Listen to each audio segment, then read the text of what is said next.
Kozhikode Madavoor CM വലിയുല്ലാഹി മഖാമിലെ ഭണ്ഡാരം തകർത്ത് പണം കവർന്ന കേസിൽ പ്രതി പിടിയിലായി. കുന്നുംപുറം സ്വദേശി P. മുഹമ്മദ് ഹനീഫയാണ് അറസ്റ്റിലായത്.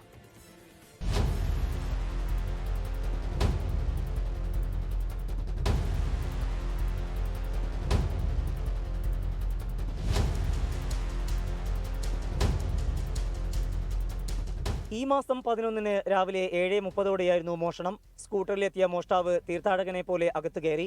പിന്നീട് ഭണ്ഡാരം പൊളിച്ച് പണം കവരുകയായിരുന്നു. 1 ലക്ഷത്തോളം രൂപ നഷ്ടമായി എന്ന് കാണിച്ച് മഖാം ഭാരവാഹികൾ കുന്നമംഗലം പോലീസിൽ പരാതി നൽകി. തുടർന്നുള്ള അന്വേഷണത്തിലാണ് പ്രതി പിടിയിലായത്. കുന്നുംപുറം നാട്ടുകാൽ സ്വദേശി പട്ടിക്കാടൻ മുഹമ്മദ് ഹനീഫയാണ് പിടിയിലായത്. പ്രദേശത്ത് നിന്ന് ശേഖരിച്ച CCTV ദൃശ്യങ്ങളാണ് നിർണായകമായത്. പരിശോധനയിൽ 42,000 രൂപ പ്രതിയിൽ നിന്ന് കണ്ടെത്തിയിട്ടുണ്ട്. ശേഷിച്ച പണം കണ്ടെത്താനുള്ള ശ്രമം തുടരുകയാണ്. SI-മാരായ M. അഭിലാഷ്, പ്രദീപ് മച്ചിങ്ങൽ എന്നിവരുടെ നേതൃത്വത്തിലുള്ള സംഘമാണ് പ്രതിയെ പിടികൂടിയത്.